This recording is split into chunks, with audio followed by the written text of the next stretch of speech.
Hey guys, welcome to another episode of Creative Ideas with the Clay Cart. And what are we going to do today? We see another portal in the background. We see some recipes right around. Well, we're going to be busting a myth. What myth is there to be bust on Minecraft, you might ask? Well, the myth about their ever-elusive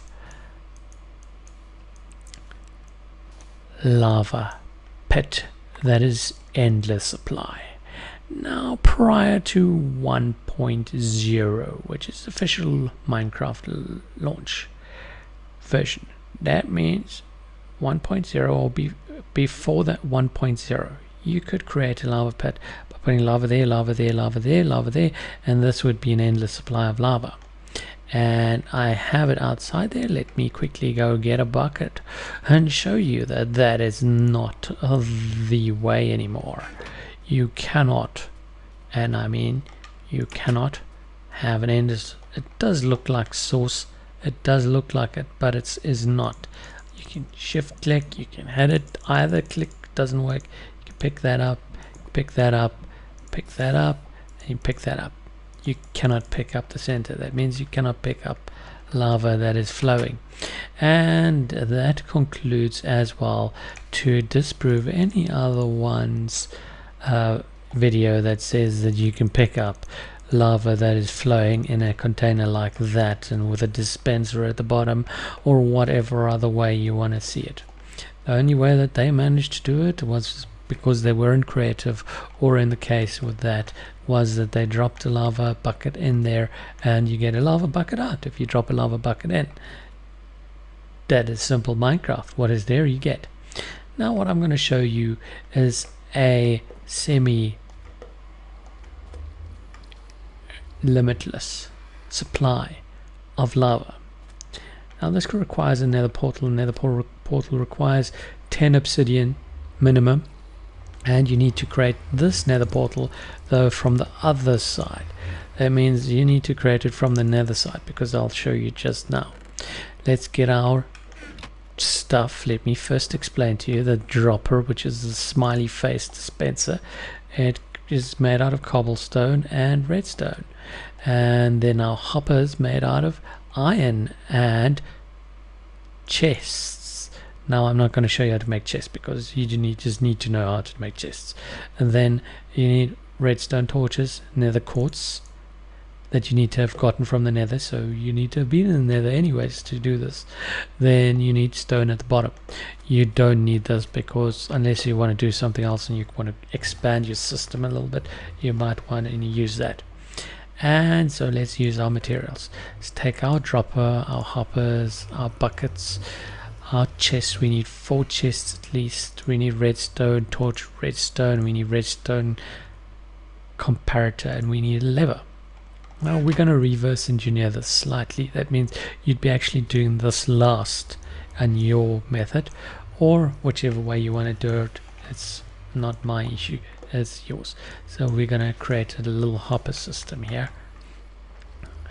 Okay, we're gonna put a chest in here, double chest. We're gonna put shift click hopper on there, shift click hopper on there. Remember, shift click, otherwise this does not work.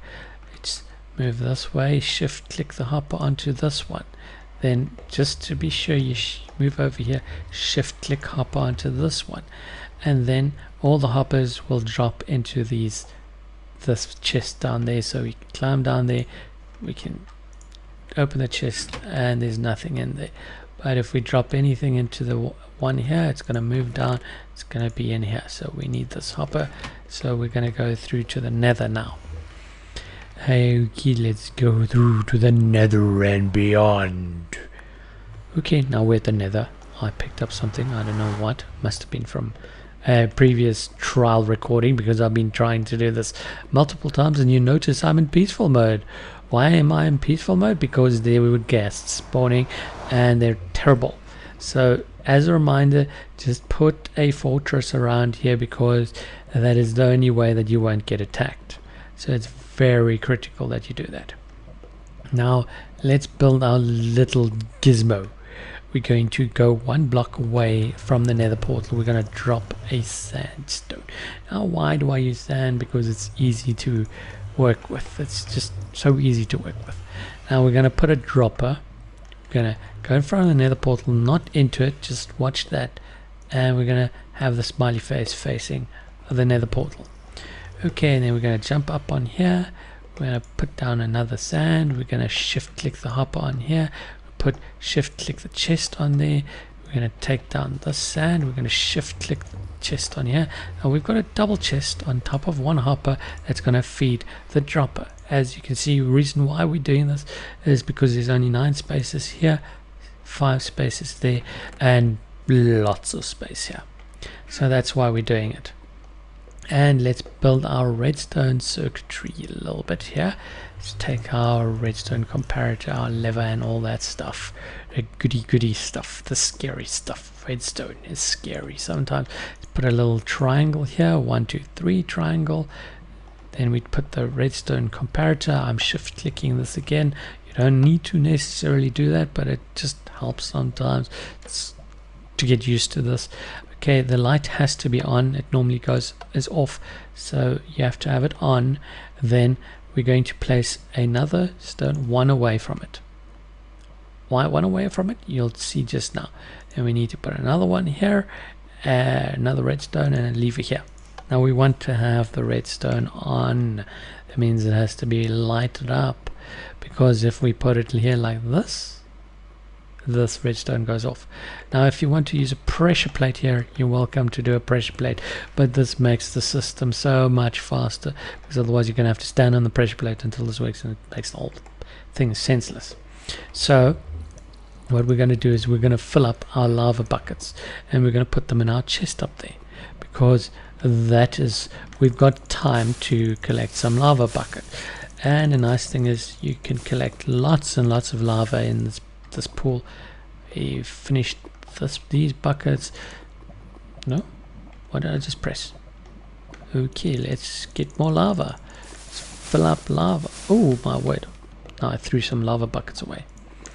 Oh well, luckily I'm not the one that collected all this. So now we're going to chuck all our lava buckets into the chest, and as you see, the chest is already filling the hopper, which is filling the dropper. Nice little rhyming thing here going on there. So our dropper is full, our hopper is full, our chest is not full. So we could actually use more buckets and keep on adding more buckets until this is full. So when we need, we'd come out of the nether portal, we'd need lava in our real world, switch the switch on, and as you can see, the dropper is just chucking. For some strange reason, it's actually like shooting things at me. Take this bucket, stick it in there, and it's just shooting things through here. Notice the different click as it is now. It is clicking empty, means it's done. So we can close that off, and if we'd have more buckets, we'd be filling this up, filling this up, and then we'd go home again, because all our lava buckets are now at home.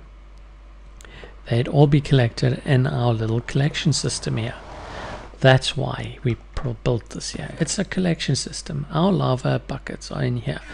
Now if you want to be fancier, you can have the transport mechanism that'll run off to wherever. But that is possible. But what we can do is we can create a little bit of a cheat mechanism which makes it easier to get back and forth from places. So what we do is we get a infamous command block. Now the only way you can do a command block, you need to type in /give, and this is the clay card, so we need the clay card command _block and 1, and there we go, I'm getting 1. Now cheats need to be enabled to do this. This cannot be just done in normal mode. So we've got a command block. Now I've got 2 command blocks, which I don't actually need. So we're going to put a command block. Actually, you will need 2 command blocks because that is required. So we'll put a button here. This is to activate the command block.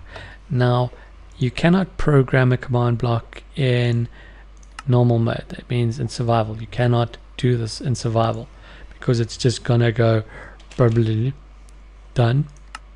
Must be an op player in creative mode. So we need to go into creative mode. So we're in creative mode now, and now we need to put in a rule. So what we want is a TP rule. So we want to TP the player, the closest player, which is at P, and then we want coordinates. Now 172 I think was the coordinates that I needed. This is X, then you space it, and Y would be 70, and Z would be 249 I think. Okay, not exactly, but let's click this as done. Let me not use this, let me rather run, because this is actually, I put it quite close here. I don't want to fall into this lava pit. So this is the command block that we want to get to. This would be where you'd normally be. That means where you'd normally have your stuff. That means where you'd have your probably your industrial craft machinery, or whichever thing requires lava. So this thing is set to transport me back to that spot.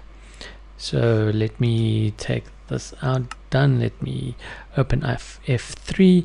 It's 192.3, 69, 279.5. Okay, so now we're back there. We're gonna 193,